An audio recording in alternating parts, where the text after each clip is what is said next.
I didn't show my silver medal for my kids. No, so we watched the final now this summer, and I was telling, but I have a medal. You know that, kids. I said they are 19 and 23. The last year was to win the EHF league, and we did.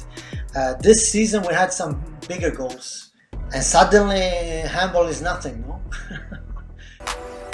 Ball across the Dylan Nahi, double in flight. Oh, what a start! Ooh, into the net.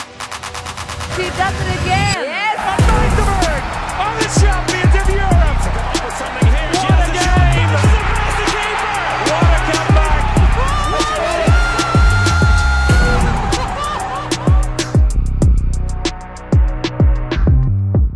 And ladies and gentlemen, it is time to talk handball again, everybody. And one of the biggest competitions in the world is still rolling right now. And after all, he's not just our wonderwall, but he is still the only one of the three of us who actually managed to lift that trophy. Ladies and gentlemen, Mr. Champion of the World, Víctor Tomàs. How's it going? Hello, hello. Everything good, enjoying good handball. I like when it's handball all around, when I can switch on TV and watch handball, good games. I'm enjoying it and happy to be back here with you guys. Most definitely. And at a World Championship, he didn't end up lifting the trophy, but he brought home silver twice on the beach. And still, he will be our forever number one, ladies and gentlemen. Martin Vilstrup, how are you? I'm good. Hate coming after Victor. You know that not only in terms of the presentation, but also in terms of how many world championships I've won in a different sport. But still, besides that, I'm super good. Yeah, I'm not complaining. There's handball every day from 3:30 until you put your head on the pillow and then go to bed. And then there's another working day, and then the handball day starts again. That is true. That is true. And among all those world class that I'm sitting in between, I want to feel a little bit more intimidated, and that's why we invited pure world class into this podcast once again. One of the greats of handball, currently at Flensburg, Handewitt as the sports director. He has won the World Championship. He has won the Euro, and he listens to the beautiful name of Ljubomir Vranjes. Sweet, then I would say let's not make him wait too long anymore, because I'm very proud and happy to introduce him into the show. He is world champion, he is European champion, he has been around everywhere, ladies and gentlemen. Ljubomir Vranjes, a difficult name for me. How are you? How's it going? I'm fine, thank you. I'm fine. It's snowing in Sweden. I'm in Sweden right now, so it's snowing, but it's and cold, but it's fine. I'm indoors. Yeah, I was just about to say, you seem quite comfy in your t-shirt there. But how's it going for you personally? How's life during World Cup right now? Ooh, in my job, you think the World Cup is really fun. You have a lot of games to watch and a lot of players to watch, young players, older players, and players for the future. Of course, in my position as sports director in Flensburg, so I like it. I like it a lot because you also see countries that are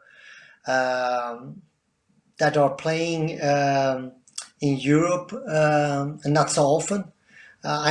Some for the first time. I like what I see, so it's nice. That sounds great. There are a lot of topics in what you just said already that we are going to come back to in a bit. But at first, of course, for you, there's a familiar face in this call here too. Which memory comes up first when you're looking at Víctor Tomàs? We paid. That's a bad question, Bengt, from your side. No, it's okay. It's okay. I would say a fighter. No, I liked Victor.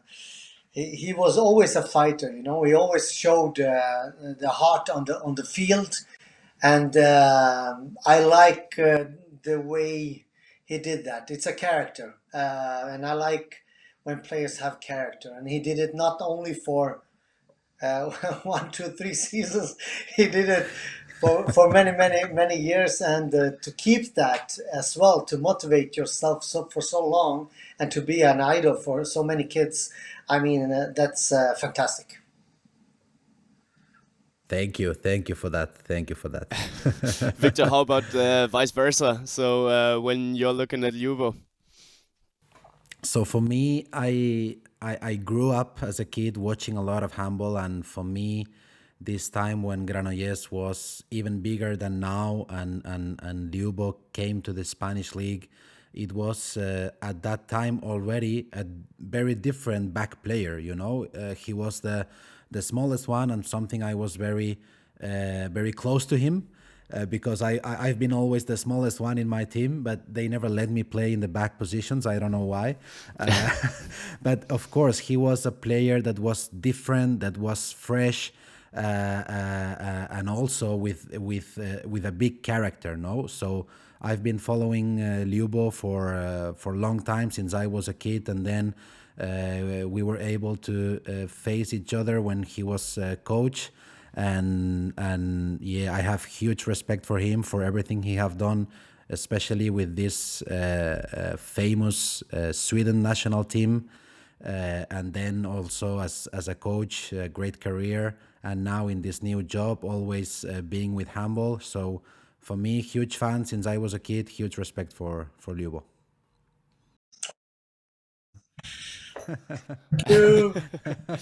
Nice. We can finish this. We can finish. That's it. Thank you for having been on this podcast. No, but there's actually one topic that Victor just talked about a little bit here. But he's always joking about how good of a backcourt player he has been, and he blames it solely on his height that he hasn't been a good backcourt player. And now that we're talking with you, with all due to respect, you're not the tallest one of all of them. Can you confirm that Víctor Tomàs might have been a good backcourt player? For sure. I mean,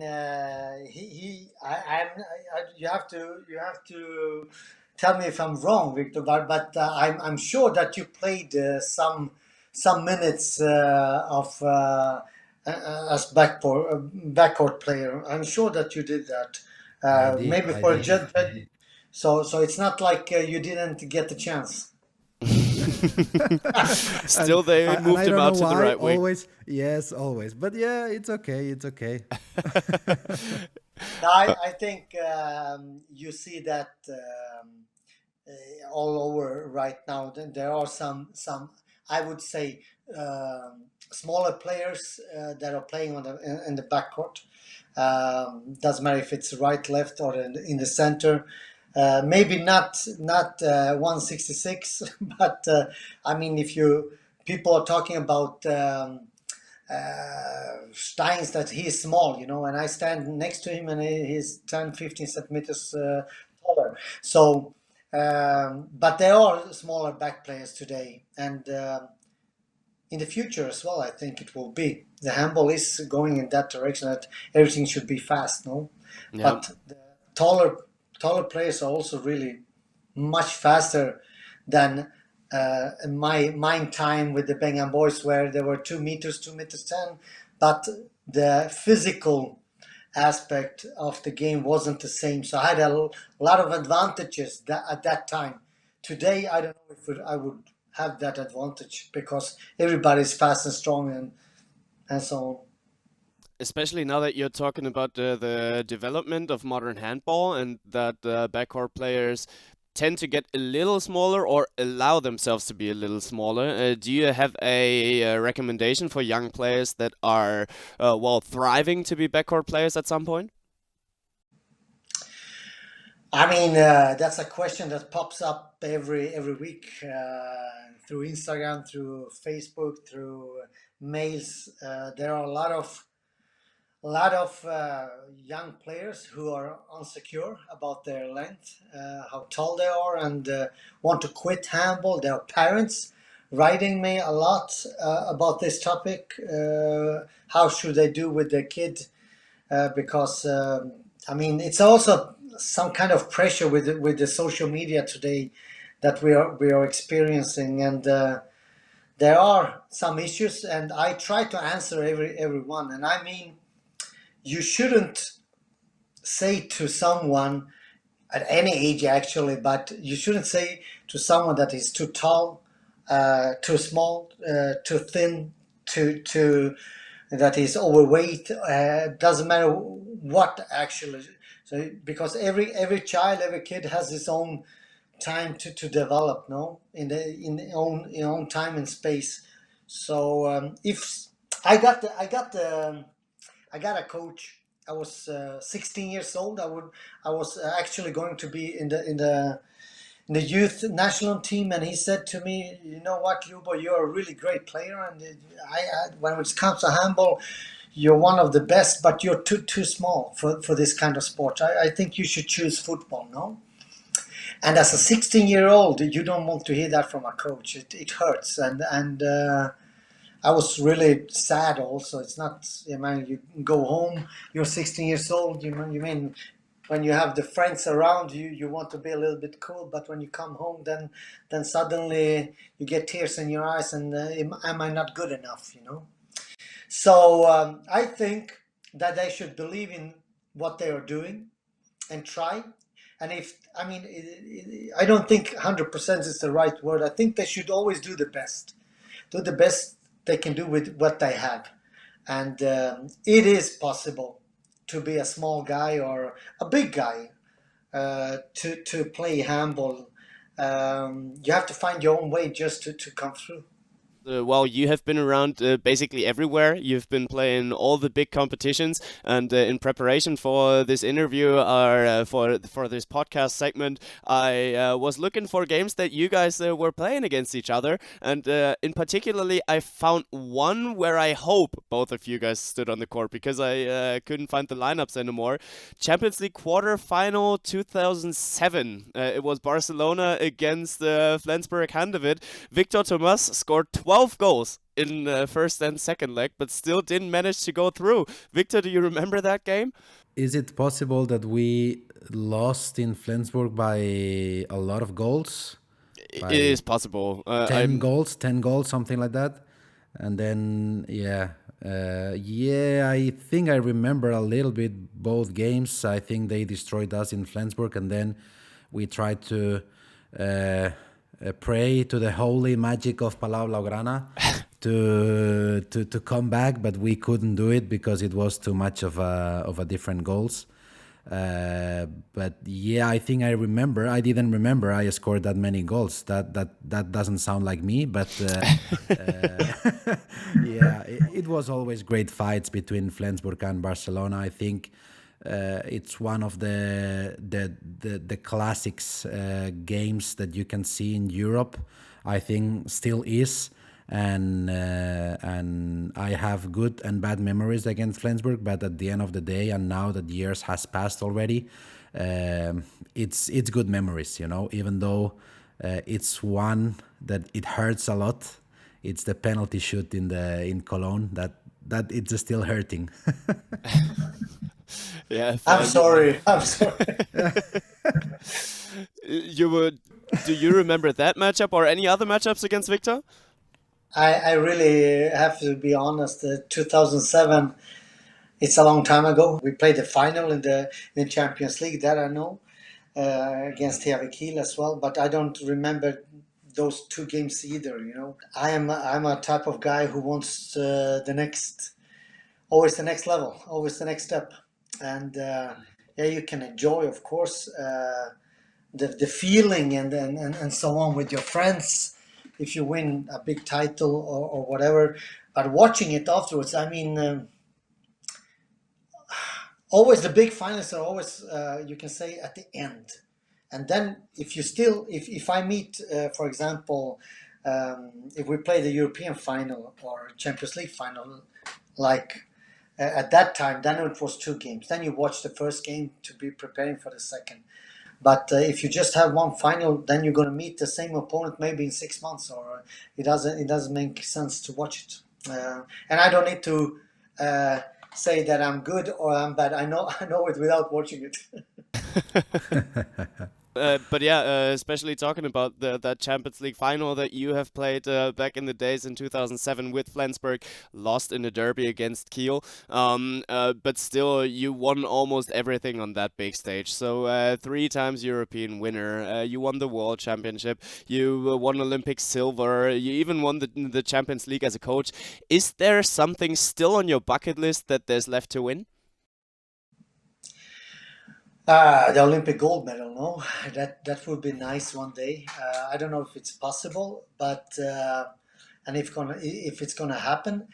We're talking about not watching games. I didn't show my silver medal for my kids, no. So we watched the final now this summer, and I was telling them, but I have a medal, you know that, kids. I said they are 19 and 23. And I didn't show them the medal, and for the first time I did. Now when Denmark won it, no. So it's the gold medal in the Olympics. That would be nice, but it's not like I'm chasing it or I'm really satisfied with the journey, what we are doing in different projects. Fair enough. How do you remember those times where you were arguably being the best national team in the world with Sweden, with this generation, with you, with Olsson, with Bislander, then Lovgren came a little later, Olsson, and how do you remember those days being number one but still not having this gold medal that you fought for? How do you remember these times? You thought that the chance will come once more. You think like that. Sweden has 3 silver medals in the Olympic Games. Now we won the gold. 99 we won the World Championship, and then 2000 we won the European gold medal, and then we lost the final in the Olympic Games. So it was a pretty good year. 2 gold medals and 1 silver, you can say, in just 1 year. But still, at that time, it was we were chasing, no? We were chasing medals. We were chasing. We never were satisfied with a gold medal. So we always wanted more, and you can imagine how it was when you won a silver. We played 8 finals in a row in big competitions. So that was, but still have the hunger to chase. And I remember that we were always chasing. We wanted always more. And that was pretty. I never actually experienced that. If you tried to do it in Flensburg as I was a coach, and that we always were chasing. But it's difficult to have so many players, so many good players, different characters, different styles, of course, as well, but still having the same mindset. Yeah, that was really, when you think back, that was really fantastic, no? Yeah. I mean, you do bring along that hunter mindset now to your new tasks over in Flensburg. So in your regular position as a sports director, but now interims-wise as a coach as well. So that's your present right now. In a recent interview, you said that we have a team with which we can reach our big goals and dreams. What are those goals? So is the Bundesliga title a goal for this season already, or do you guys have a midterm plan? We have a vision, and that's once more to play the Champions League, and once more play the Final Four.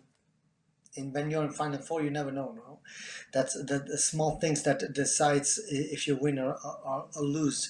We have some midterm goals, of course, and the last year was to win the EHF League, and we did.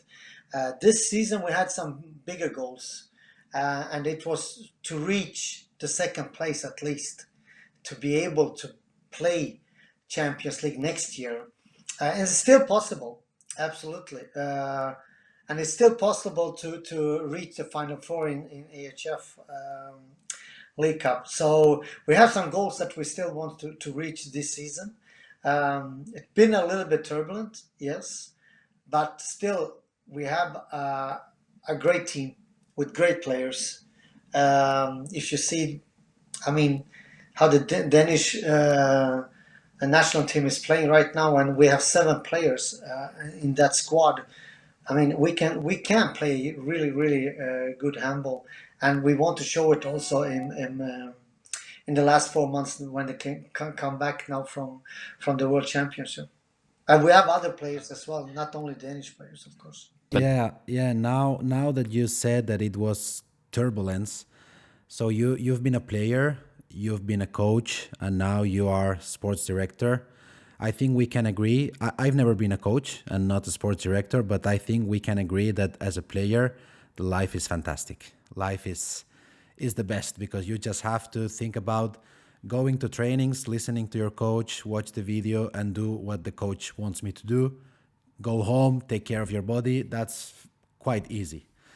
As a coach, it's really tough. You have to be around everything. You have to think about everything. You take care about everything, and you worry about everything.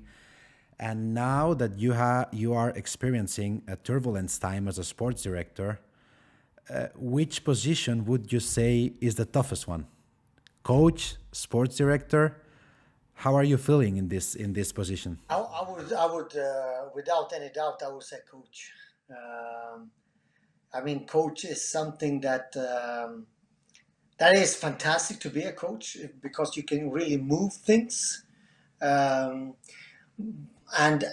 it's also today being a coach is really hard. At the time, now it's not. I mean, it's 2 years ago I was a coach.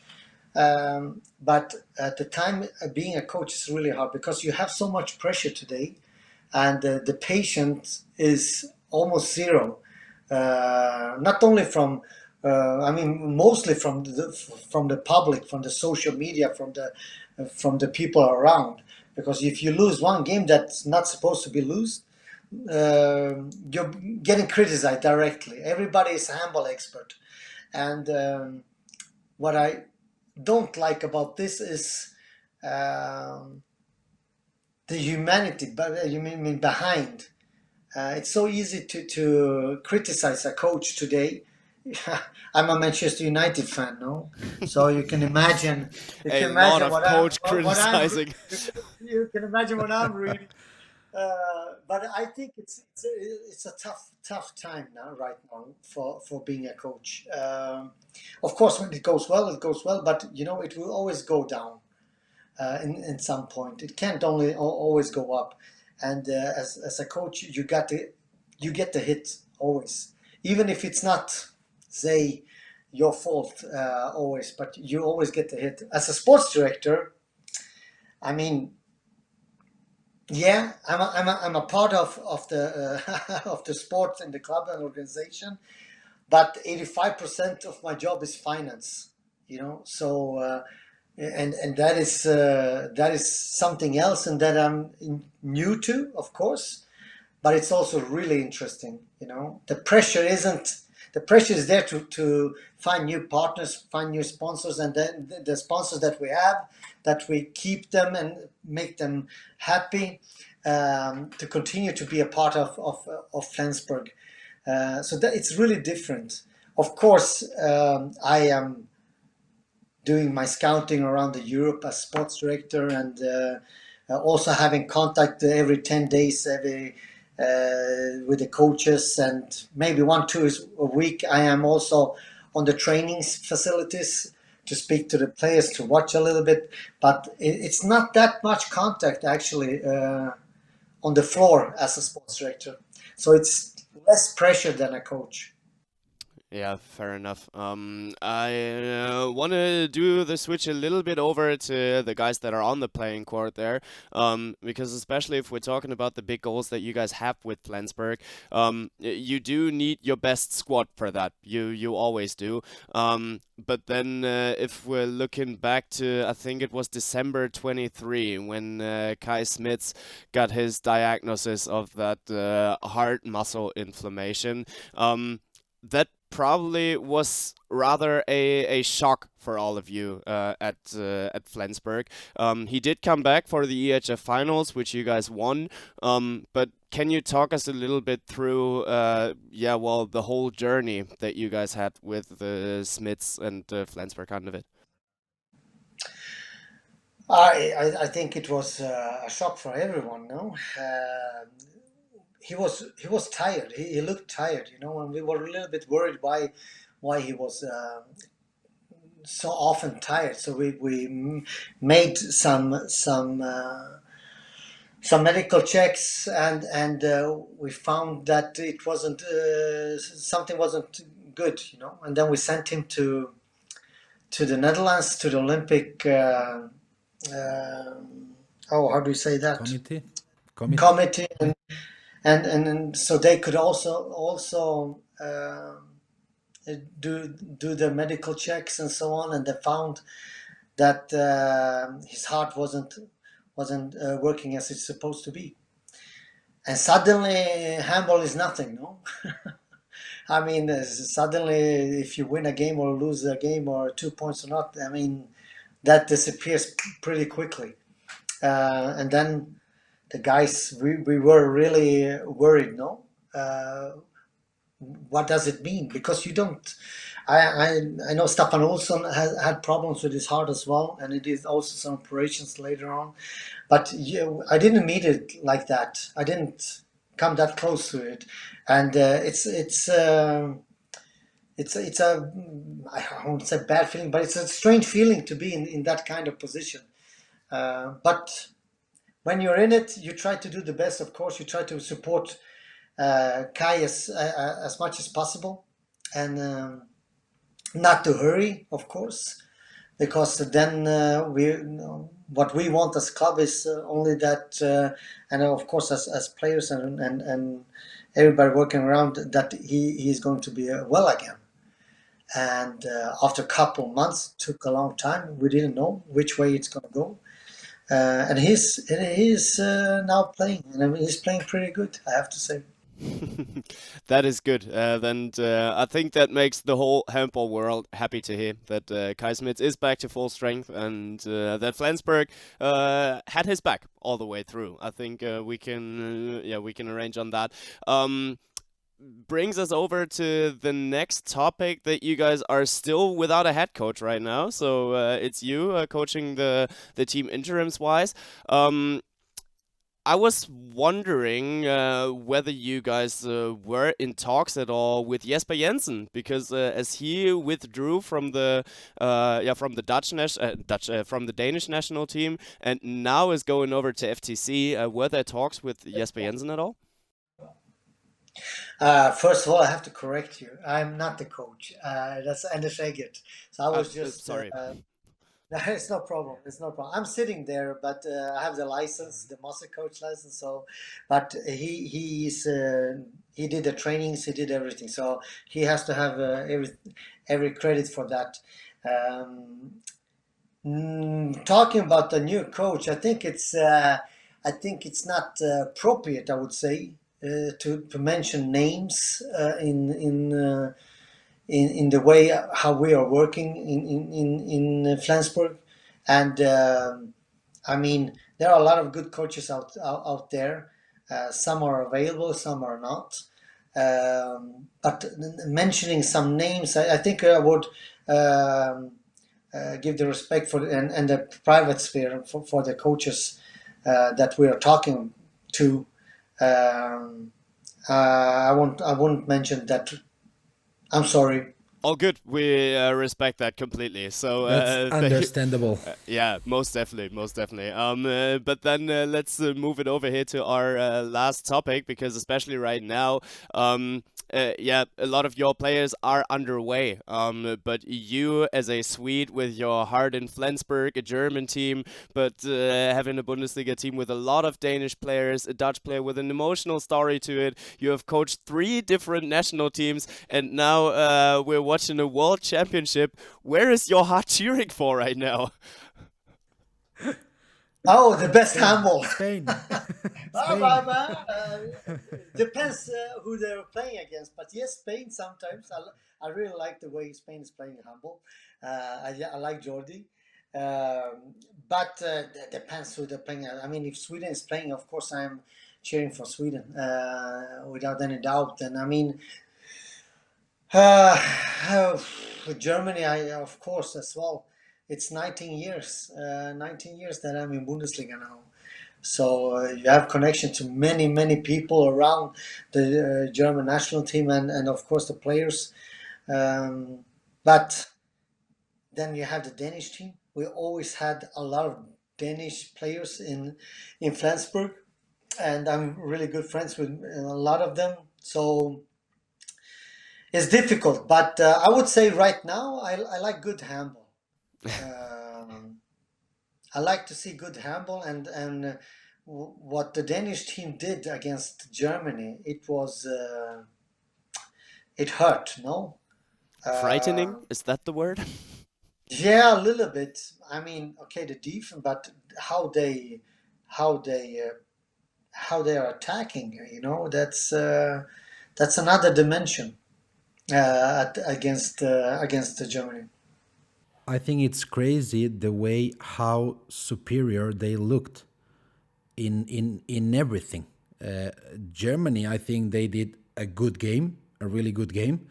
But even though 10 goals of difference and how superior they look, how focused they look, tough in defense, very organized in defense, knowing what they do. And in attack, they can play almost with their eyes blind, you know, fall blinded, because it's just crazy what Denmark is doing in the last years. And I think the other day against Germany, as Ljubo said, it was a feeling that these guys are, of course, they are not unbeatable, but the feeling at this moment was that, okay, it's almost impossible to beat these guys.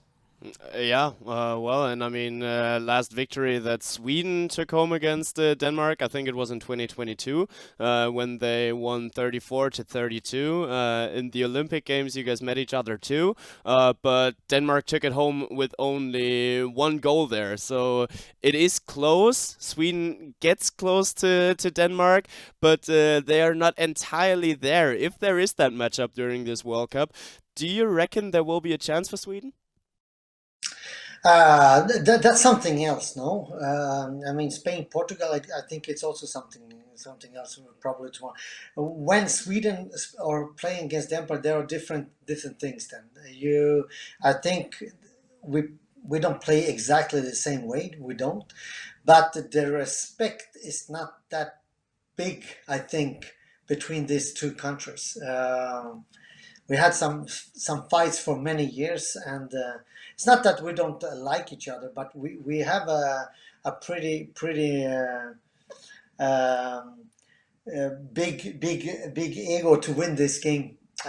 So that's something else. And I think every time actually Denmark or Sweden are playing, I think that both teams are having a chance to win. But if you then see what they are doing, that's a problem right now. And it doesn't matter, yet it's Niklas Landin gone, yet it's Mikkel Hansen gone. But still, then other players come inside and just take over all the time. And I mean, I have a pretty eye on the Danish league. I mean, they have still players at home that are not in the national team that can also just put inside, and they will play as good as at them as well. So it's something else right now, Denmark. But I'm still going to cheer for Sweden if they play. Good to know. That is good to know. So, who's your favorite to win the tournament? With that last question, we'll leave you for the rest of the day. Oh, it's boring, but I will not be boring. I will say France. Okay. Okay, we'll see how that take will develop, and we will discuss all of that with Martin whenever he joins after this call. So, at first, I want to say thank you. Thanks a lot for your time. Thanks a lot for your honesty and open words. It was great talks with you. Thank you for having me. Always, Thank you, always a Ljubo. pleasure. Thank you, and catch you around. Yeah, open and honest talks with Ljubo. I myself was joined here by Victor. So, Victor, what's your resume on that interview that we had with Ljubo? I think we talked about several different things, and I think it was interesting to see his point of view. I think for me, especially when he talked about the toughest job that he's been. We talked about being player, being coach, or now sports director. He said by far being a coach, and without having been a coach myself, I agree with him, because I think that be a coach is so tough. It's so difficult. You have to control too many things, not only in the game and in the trainings, but also you have to manage people, which is really, really difficult.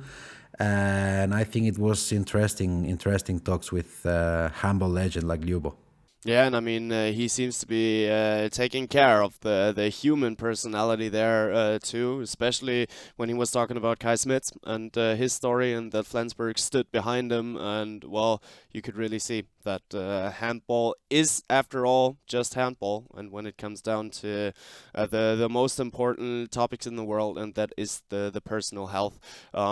That he does respect that a lot, and we have a lot of respect for that too. But yeah, we gotta come over because there is a lot to talk about today. To the World Championship that is running right now.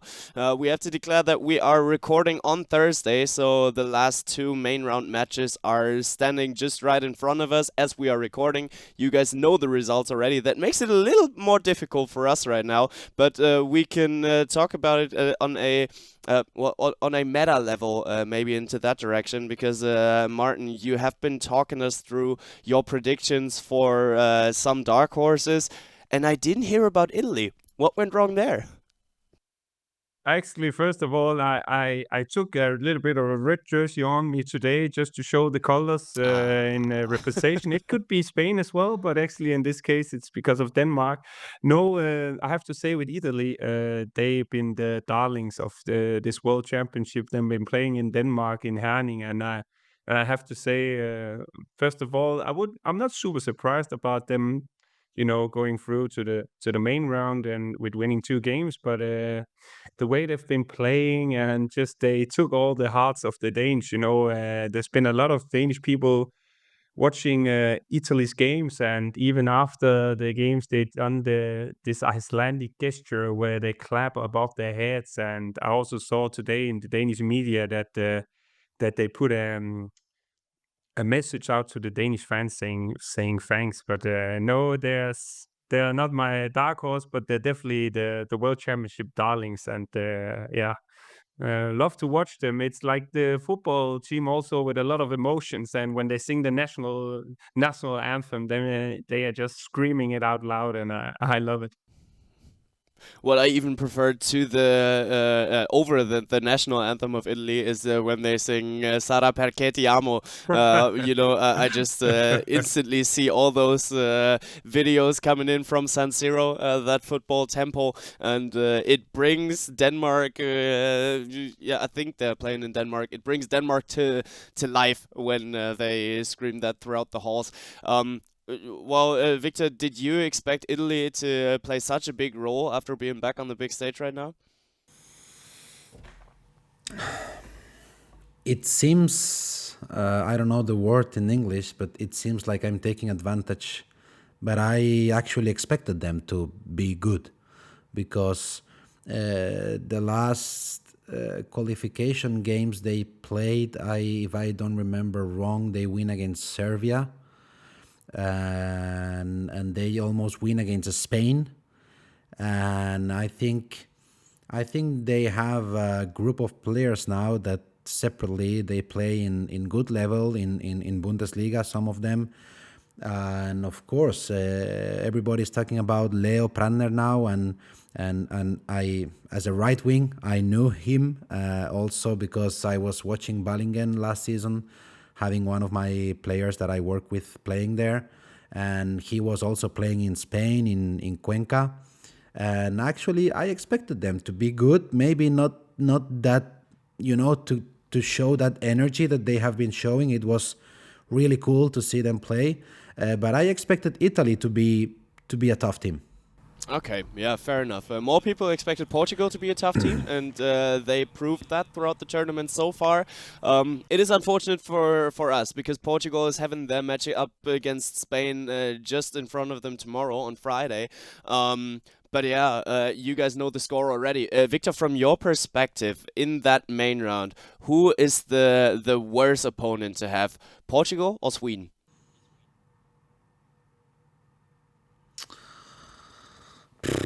For Spain, I think Sweden.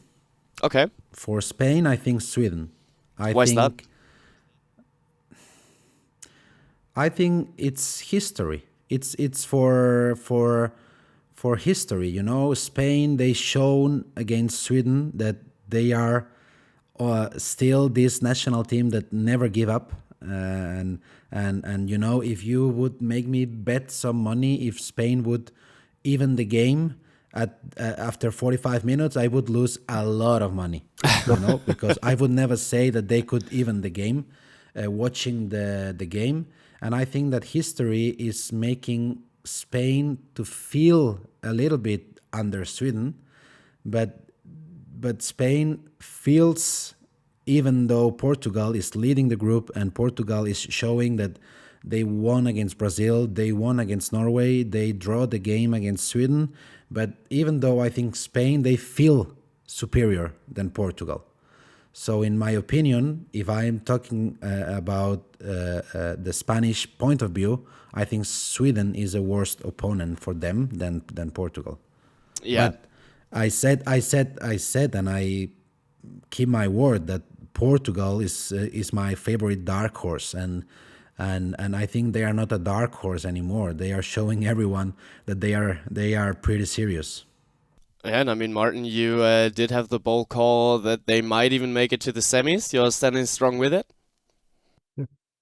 I think last time we recorded, you guys were not happy with me in mentioning all the teams. I ended up, if I have to be honest, I said Egypt, Spain, Denmark, and France. But I definitely said that they were outsider for going into the semifinal. But I'm gonna stick with the Egypt, Denmark, and Spain and France. But I mean, they've been looking strong. Also against Sweden, a lot of goals. There's also a lot of tempo in Portugal's matches, even though that I even think that in the defense they have with the Lion players and Salvador, one of the coolest names in the World Championship, a strong defense, and with Luis Frade on one of them, and covering number 2. I mean, the defense has the potential, but I don't think it's been functioning the way they wanted to. But the tempo in their games are also very high. The thing about Portugal for me is that they have the X factor with the Costa brothers, and whenever everything is going well, it's a difficult opponent. I would say the other teams have the history more with them in terms of, Sweden and Spain. We're used to them being there because they always feels like they've always been there, and Portugal is coming through the last recent years. But it's interesting. I mean, the main round for me is nice to watch because of the games are more equal. We kind of skip the ones with the 20 goal win. Yeah, I'm looking forward to the games that people will have already been watching when this is published. Yeah. But it's gonna be interesting. Yeah, fair enough. Talking about defenses, that brings me over to the absolute title favorites here to Denmark. Because just today on Thursday, Denmark needed to replace Henrik Mølgaard. And who did they replace him with? With Jannik Green. Where is the sense behind that, Martin? It's because I actually talked with him. It's because of Kevin Müller. His wife is put. No. You probably did as well, Victor. Just because we can do that. It's just because we can do that, you know? Yeah, and yeah, I was about to say his wife is going into the labor. I cannot say for sure, but it's put for tomorrow. And Nikolaj Jakobsen don't want to take any risk in him. You know, he's gonna choose his child's birth all over a main round game. So he set out in the public that whenever time, then I'm gonna leave. And Nikolaj Jakobsen wanted to make sure that he's not in the last minute gonna call in a standby. So he's called in Jannik Green and to get him in the squad and then kind of skipping the travel day for him to get there. And who knows whenever he gets into labor. And yeah, I mean, better safe than sorry. Mølgaard is a character outside the court. Victor, you want to say something?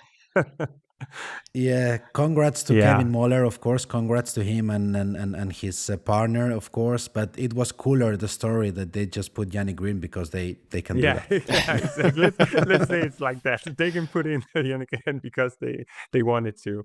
Mølgaard's role is bigger, I would say, outside the playing court than inside the playing court, and he can still benefit with his routine and experience, even though that he's not actually in the squad for the game. That's why it makes sense.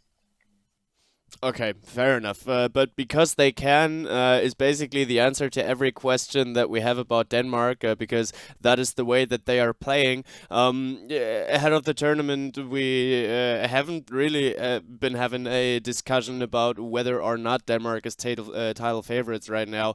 And, well, 4 or 5, 6 games into the championship, we absolutely do not need to open that topic, do we, Victor?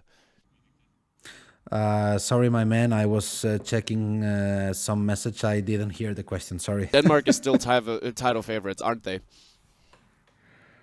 Yes, of course. The way they are playing, and especially the other day against Germany, what I saw is a focused group of guys that they just destroy everything they face, and for me, they looked one of the strongest teams I ever seen in my life. It was just impossible to think that somebody, not only Germany, that somebody could do something against them at this game. The way I don't know, the way they played, the way they started the game, the way they were celebrating with the crowd, it felt impossible that somebody could win that game, against them, and they looked super strong. That is the feeling that we do get from Denmark since exactly 8 years now. It has been 8 years since Denmark has lost a game at a World Championship. I mean, those numbers are completely unbelievable. Martin, have you ever witnessed a supremacy comparable to that one by Denmark in a competition? Maybe Norway at a Women's Euro? Yeah. Yeah, probably maybe the Norway, but I mean the World Championship, record they have at the moment, also winning in 3 in a row, and they're going for the 4th it's unbelievable. Nikolaj Jakobsen haven't lost a World Championship game with the national team. That record itself is pretty insane.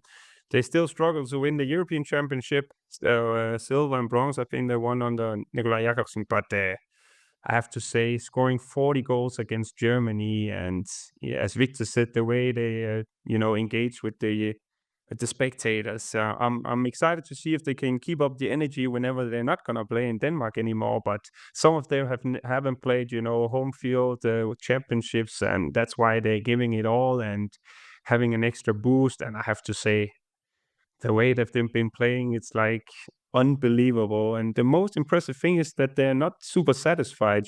Conceding 30 goals is the talk in the Danish, media. Could they do better? And it's like, okay, let's hold on for a second. They won with 10 goals. They scored 40 goals. It's like, what do you expect? You cannot expect, So, I mean, at the moment, if I have to be totally honest, I think France is looking strong as well, but it has to be some kind of injury to Gitzel or Emil Nielsen or something like that. If another team than France has to stop them at the moment. Sorry for everyone else. I'm not saying that Sweden cannot, at the Olympics, Slovenia and Sweden was very close to knock them out. But at the moment, the way they play, I mean, it's offensively. I just have a little prayer to see Gitzel and Pytlik again playing in the same club team. That would be unbelievable. Maybe you had Vranjes as the guest. Maybe he has it as a wish as well. You have 50% of it. Maybe one day. Yeah, fair enough. I mean, when we did have Kretschmer in the interview, we asked him about that, and he was having shiny eyes saying, wow, that would be a backcourt, eh? But I mean, if they end up playing in a club together as well, who on earth is supposed to stop Denmark for the next 15 years? So let's hope for every handball fan in the world that is in the opposing team to Pytlik and Gitzel that they are not playing on club level together. But yeah, that is something that is not happening right now. Anyways, that's why we don't need to talk about that.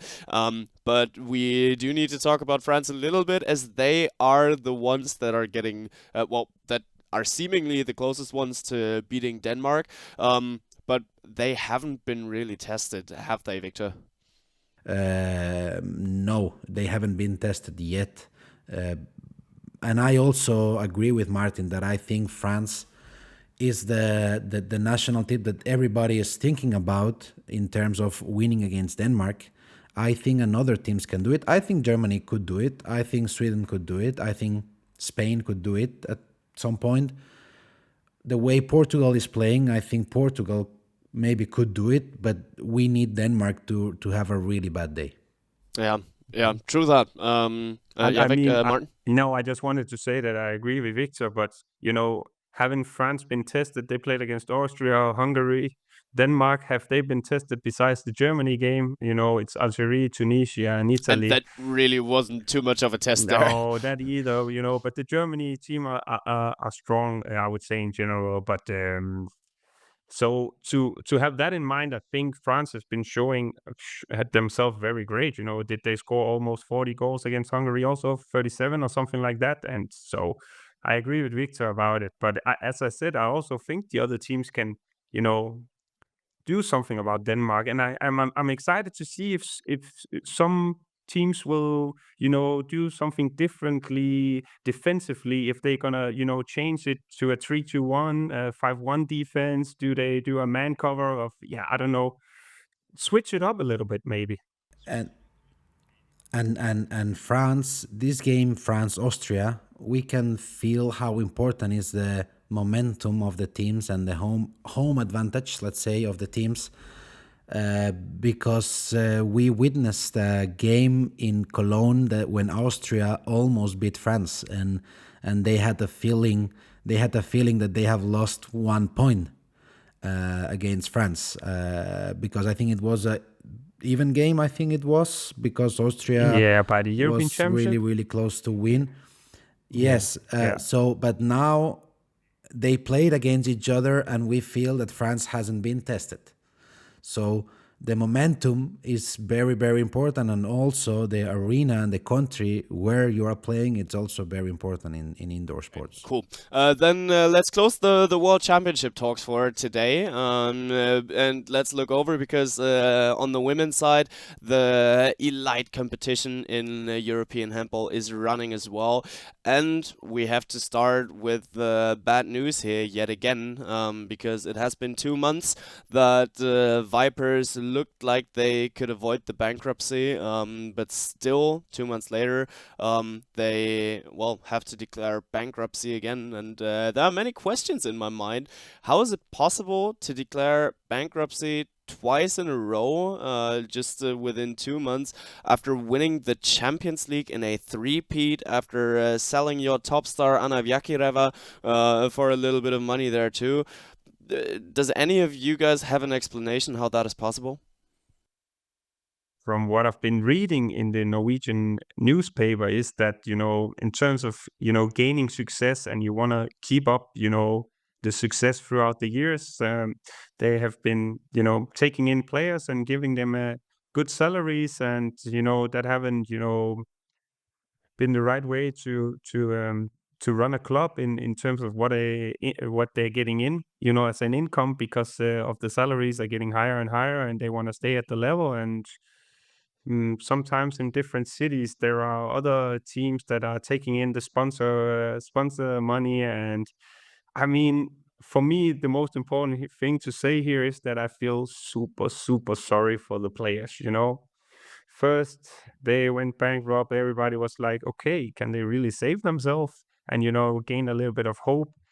And we have to have in mind, this is players, after a European Championship coming home, and some of them settled, been playing in Vipers for many years. And I think it's not very, to be honest, it's not fair towards the players. It's never fair in a bankruptcy, but this is a certain situation. And now they are world-class players, and not even if they're world-class or not, they play in Vipers, so all of them are good players.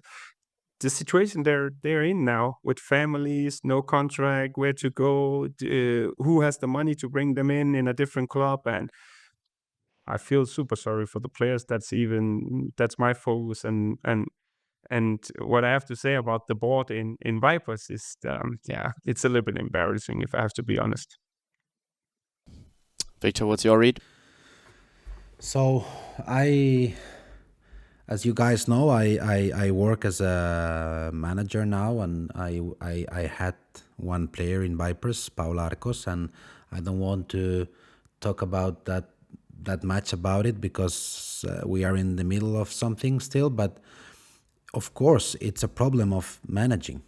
If you have a running club that is working and it's winning, and you are getting good players, and then suddenly you declare bankruptcy, it's a problem of managing the finances of the club. This is obvious, I think. And then I think that the most harmed part is the players. Of course, the community and the fans of Vipers and the people who has in supporting put some them, money and trust in them, supporting them. Of course, they are harmed as well. But the players in this case, we have to remember last season they were approached to help the club on reducing their salaries for a month, and then the players helped the club. Then the players were calling people and companies asking for money, and the club was also publishing asking for people transferring money on this app. It's Bips. It's called Bips. I think this was a very strange approach, in my opinion. And now, suddenly, in the middle of the season, bankruptcy is coming, and out of nothing, they are saved. So it's we are saved now. And after 1.5 months, bankruptcy is really coming. So I think that the situation these players have been living the last 2 years or 1.5 years, it's a nightmare for a player. But they had to focus in everything but playing handball. And I think it's really bad for women handball, because Vipers was a strong team, a team that won 3 times the trophy. And I think it's really bad and really sad for handball in general. Most definitely is. And looking at that from a player's perspective and from a, players' manager's perspective, Victor, you as a player agent, how does it go on for the players now?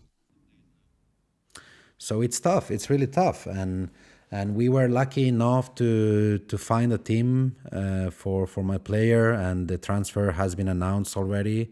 She's going to Romania, to Gloria Bistrița.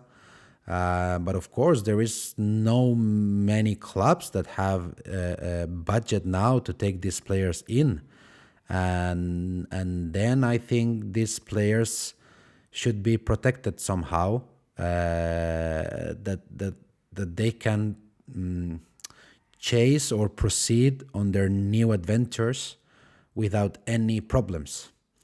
And it's difficult. It's difficult because there is some regulations existing, and of course the regulations must be respected. But the harm part are the players. The players are, my feeling, not so protected in these cases, and we are leaving this situation now with Paula. Yeah, go ahead, Martin. No, I just wanted to say, imagine, we talked with a lot of players, legends and active players also coming in, how important it is to feel good outside the court in order for you to perform on the court. And you can imagine any foreign player, or even the ones, from Norway, not coming from the city, to move there. And then later on, let's say they joined the club this season, then half a year later, now they have to join another club, another culture, and move all the stuff with apartments. Maybe you have to even, get a bank account in the different countries that you're in. There's so many practical stuff that you don't think about. And it's very, very, that's making it hard for you to only focus on the handball, and then moving, let's say in one case that you're coming from Denmark, moving then to Norway, and now you have to move to Hungary or whatever country. Just an example of whatever could happen.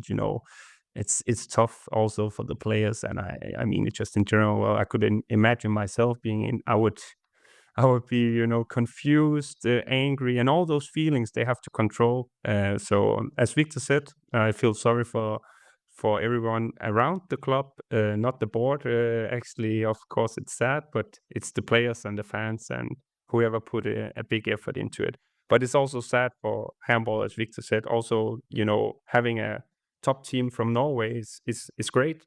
Now they have Storhamar, but the league is like, we all know that Storhamar probably is going to win it then. So, and Sola is great, but besides that, it's sad just in general. We don't want these situations.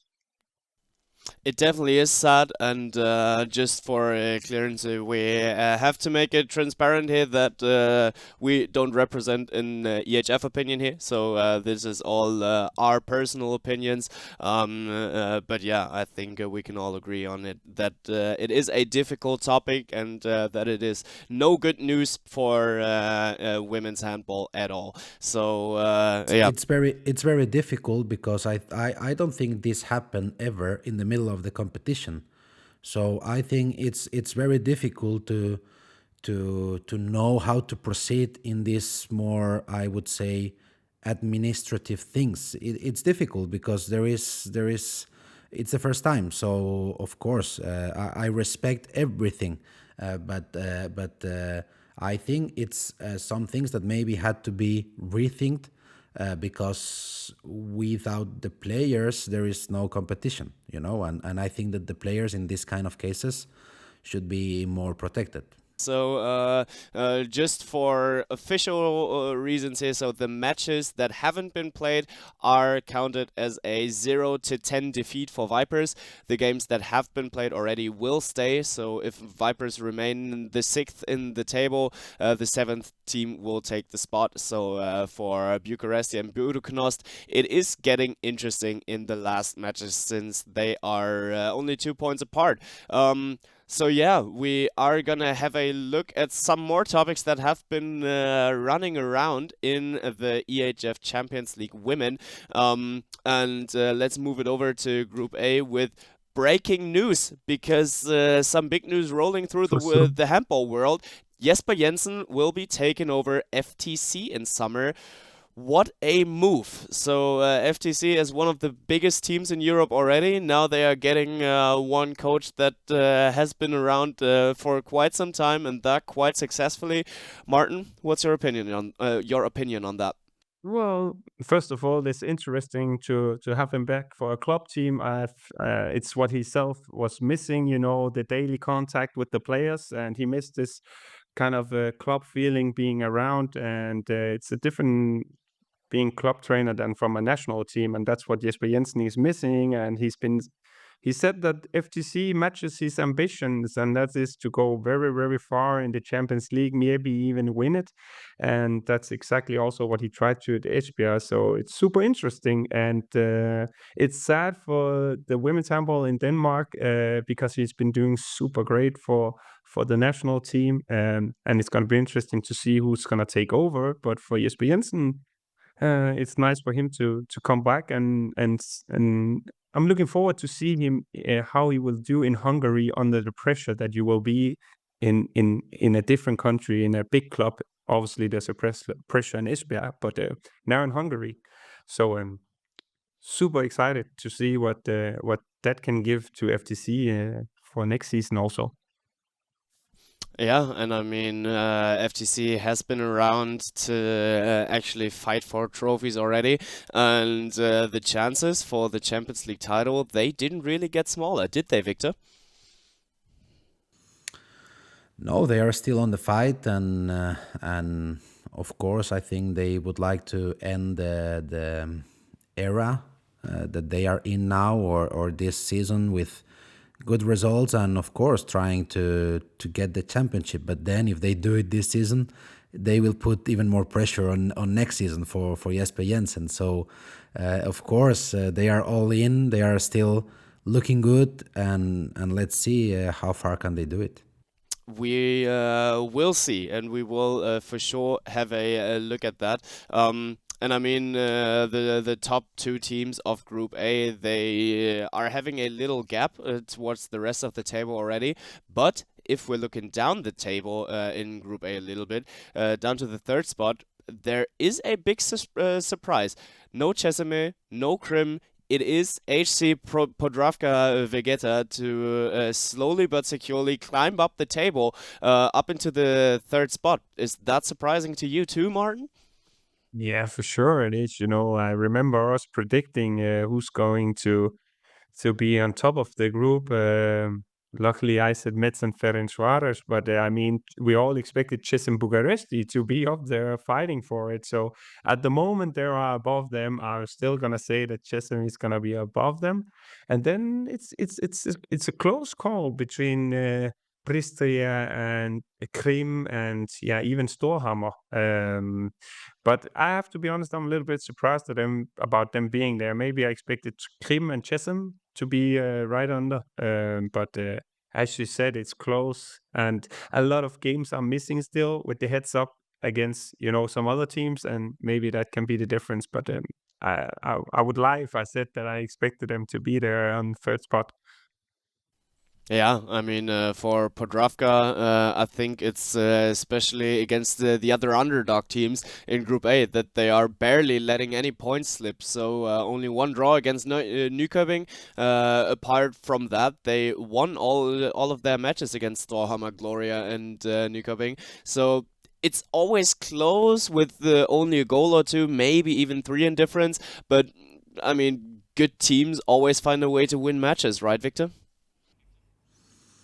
Yes, and we always talk about the momentum, and I think that right now Podravka Vegeta, it's in a good time. The last game against Bistrica, winning by 1, was very close, and somehow they managed this season to win these very close games.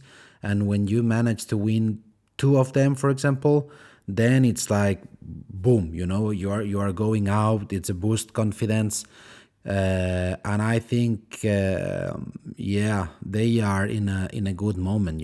We are seeing this exciting and young right back, Klara Birtic, which is scoring like a machine. A lot of goals, and also we know Katarina Panza, also very young. Matea Pletikosic, she was playing in Budućnost, then she went to Romania, and now she's shining in Vegeta. And I think they just built this momentum that it's making them shine. They are shining. Yeah, I was go ahead. just about to say also Panza and Pletikosic. It's also, I just think in general that not the last championship we had on the women's side, the Croatia, I think they were a little bit disappointing. But before that, they've been a positive, how can you say that, input, or I'm not going to say surprise, but the women handball in Croatia is also been developing maybe in the right direction in terms of, now also having a club team that's performing at a good level with then foreign players in the team. So, yeah. Yeah, fair enough. And I mean, they are in a sweet spot to maybe even secure a great position for a potential playoff round. So why not have a little surprise again this year? Would be something, would be awesome. But apart from that, I would say it has been quite some time already today. Thank you guys out there for listening. Thank you, Victor. Thank you, Martin, for your time. And of course, thanks, Ljubo, for joining us here again. And with that, I would say let's hear each other again the next time, when it's time to talk handball again. Ball across to Dylan Nahi, double in flight. Oh, what a start! Into the net. She does it again.